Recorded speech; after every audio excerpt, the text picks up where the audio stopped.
little warning. We are all going to die. There's no way of getting out of it. But take a step back. As they say, use your time wisely. Now, I'm not going to divulge too much into this. When it comes down to it, The key is living in the moment.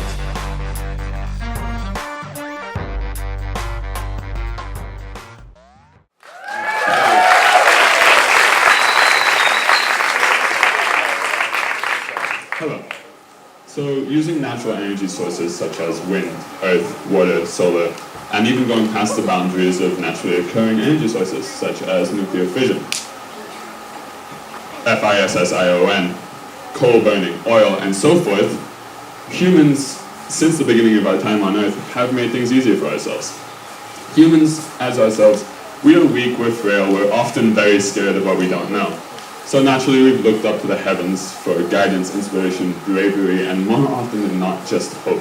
Hope for a better tomorrow, hope for a better harvest, hope for better everything, honestly. Which hasn't always worked out for us, and often it has not. However, it's always been an option. So my ideas, my plans, and my ambitions, although they do not go to the stars themselves, they rest in the clouds quite comfortably. And like a cloud, my idea of powering the world, like a leaf lofted down from high up winds to touch gently against the ground. Except for the fact that what I wanted to harness doesn't loft, it strikes, and it doesn't touch anything gently, it devastates upon contact. It is aggressive, it is destructive, and in its pure nature, it is beyond beautiful. This is the leaf system, lightning energy assimilation facility. I wanted it to power the world. I wanted it to be the perfect cure for everything we ever had an ailment with. Energy. Bingo! Take a lightning bolt. That's not how things worked out though. To be honest, when I start speaking about the different parts of the leaf system, you'll think I'm crazy, absolutely insane. What is this guy talking about? This seems like science fiction. And to be honest, with the state of human technology today, it is science fiction. But science fiction is very close to being reality. The first part I'm going to talk about are nanotech sensors. In order to be able to determine how much energy goes where and when, you need a sensor that can move faster than lightning itself. Meaning, a regular sensor isn't going to work. It's too large, it's too slow, it's too clunky, although right now they go pretty fast. When you get on this level, this scale, you can move so much faster. Except the thing is, because lightning moves so infinitely fast as is, the few prototypes that are already active today aren't fast enough. Meaning, this technology, in the whole, is going to take 100 to 200 years to fully come to fruit. The next part I'm talking about is graphene supercapacitors.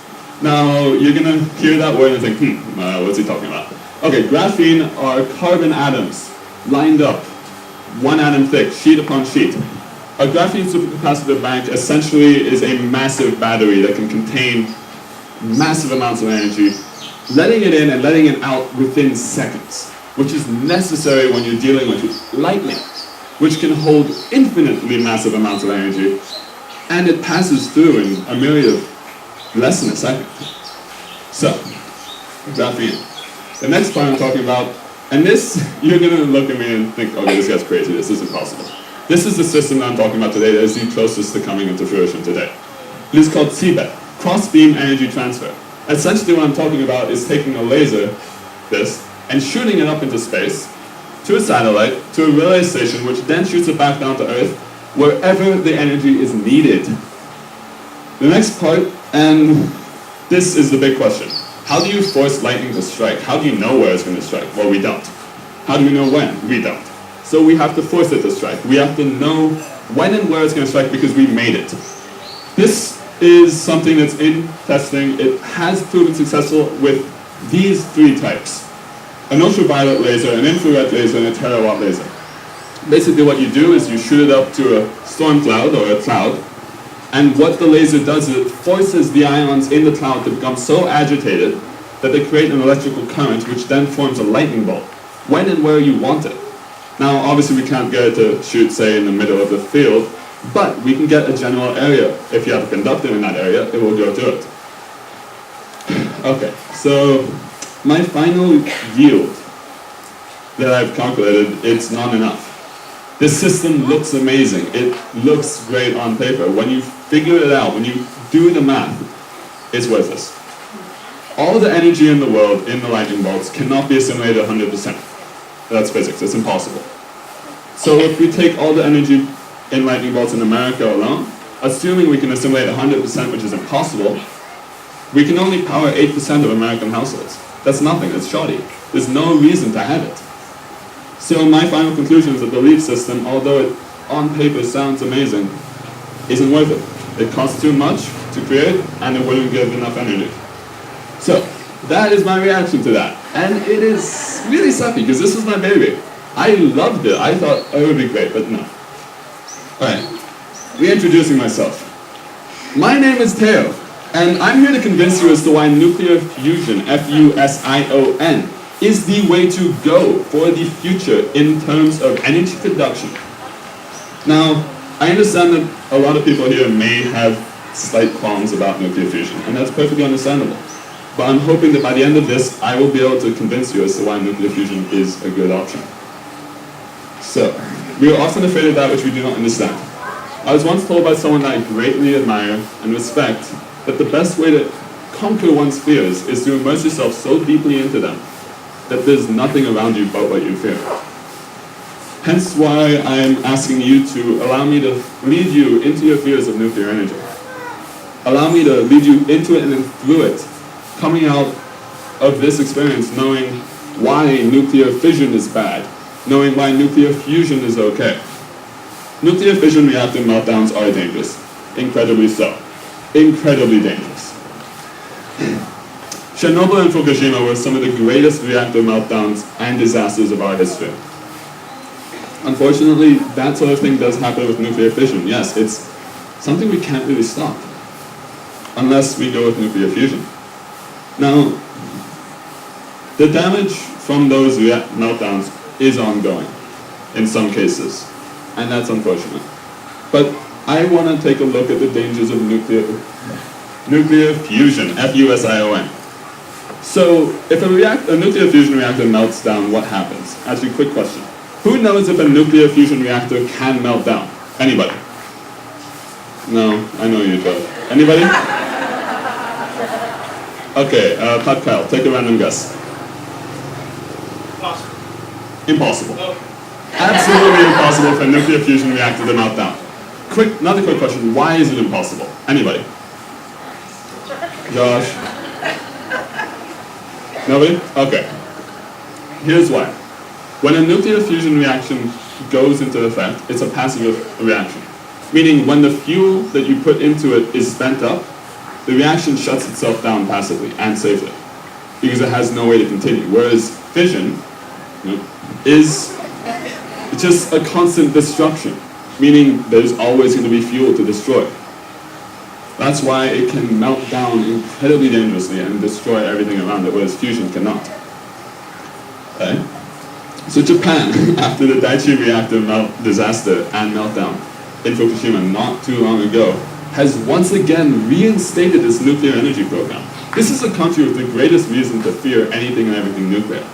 Yet they've reinstated their nuclear energy program, with fusion as its primary source. Now, let's think about this. If Japan can trust nuclear fusion, why can't any of you? A large misconception about nuclear energy is that fission, F-I-S-S-I-O-N, and fusion, F-U-S-I-O-N, are one and the same thing, when in reality they could not be greater opposites to each other.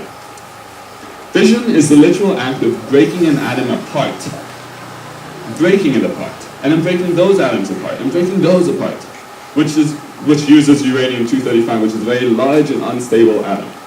Whereas fusion, F-U-S-I-O-N, is the action of fusing two together using small atoms, such as helium, deuterium, tritium, and so forth, thus creating energy when the bonds of those two atoms are broken.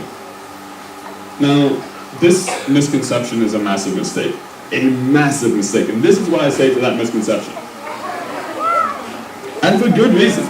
Because this misconception, when allowed to fester and grow, creates an irrational and a baseless fear of nuclear fusion. When allowed to take place, nuclear fusion can make great things happen. This misconception prevents that. If the world were to trust nuclear fusion, If we could say, okay, let's do this, let's make these nuclear fusion reactors, the world would be saved. Energy would be not a problem anymore. The difference between nuclear fission and fusion that you need to know. Fission is destruction. Fusion is creation. You rip an atom apart, get energy. Fission. You put two atoms together, you get energy. Fusion. Seems quite self-apparent now, doesn't it? Because around 80% of the energy yielded in the deuterium-tritium reaction, which is the typical reaction for fusion today, it is classified as a neutronic reaction. A neutronic reaction is where the majority of the energy is produced in neutrons, which, for some people who understand what neutrons are, that might be a bit, okay, it's a bit, I'm not sure if I want neutrons being pumped out all over the place. That's understandable. An aneutronic reaction, on the other hand, is where only 1% or under of the energy is produced in the form of neutrons. Now this is awesome. They're much safer, although a neutronic reaction is still quite safe, incredibly safe. They're faster, they create more, greater efficiency, but the only issue is the environments required to create an aneutronic reaction are so extreme, not dangerous, yet extreme, that it is not worth it yet to put all that energy into an aneutronic reaction to get less energy put in out of it. That's why the neutronic reaction is currently the main archetype for fusion, because the energy you put in, you get more out of afterwards. There are multiple fuel types that can be used in fusion. Now this is just a neutron, so it's nothing special. That's just where a lot of energy comes from. There are multiple fuel types that can be used in fusion. Those fuel types are isotopes of helium, deuterium, tritium, nitrogen, and in some cases you can even use photons as a fuel source, which is doable, but preferably just stick with isotopes. An isotope is a variant of an atom, by the way, a particular element.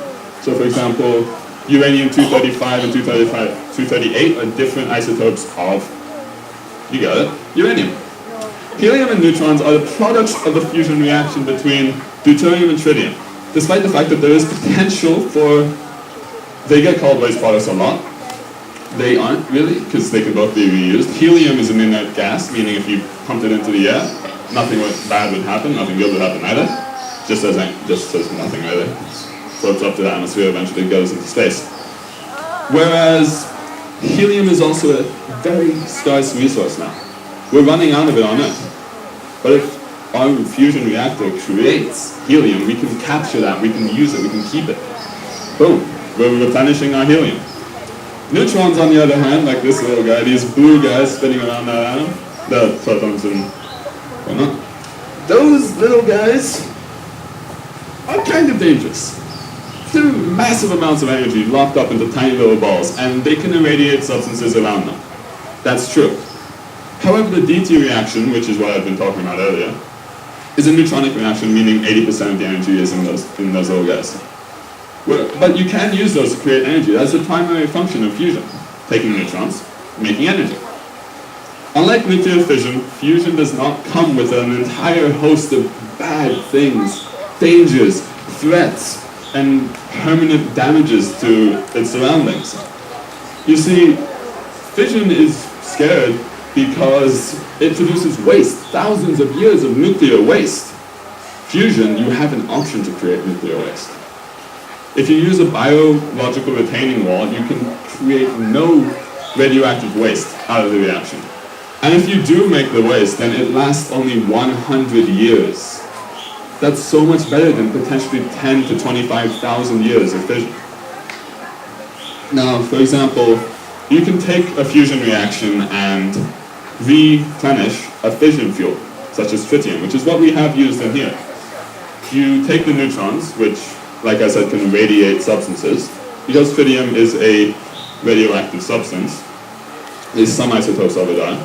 You take the ions, you force them to hit the spent tritium, and you've re-radiated it. Whatever. Alright. You've made it radioactive again. You've made it a possible fuel source. Fusion partly replenishes its own fuel, which is awesome. Now, if you think about it, This, anyone know what this is? Correct. Now, what else is it? Atomic bomb. No. That solar flare was the largest solar flare in our recorded history. Largest one. It's also the pure energy output of our sun, which is fusion. Our sun is a fusion reactor, a massive fusion reactor. So is every single star around us. Every single one is naturally producing fusion, doing its thing. This is huge. This is fusion output in itself. We're surrounded by it. This has been our life giver for billions of years. Our Earth has relied on this guy since it came around. If he's been around and he hasn't killed us yet, why are we so afraid of putting fusion on our Earth? Why? I set out to give the world a cure for our ever-growing ailment, a need for more energy. And my greatest mistake was in thinking I could do it alone. You see, I now stand before you as an advocate of nuclear fusion. I started as a firm believer of the belief system. And I'm still quite really depressed that it can't be done. But I am now a firm advocate of nuclear fusion because it is the way to go. See, when you look at it, when all is said and done, when you hold the power of the sun in your backyard, when you have this energy being created safely, sustainably, and efficiently, well, what else do you need? You don't need coal anymore. It's destroying the environment. This isn't.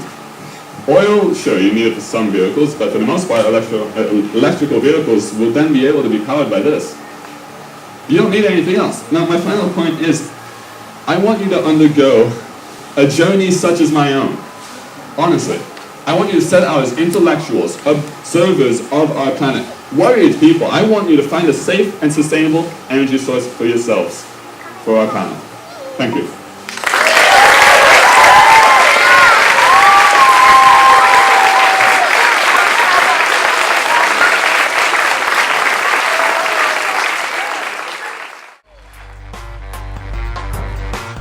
In the moment.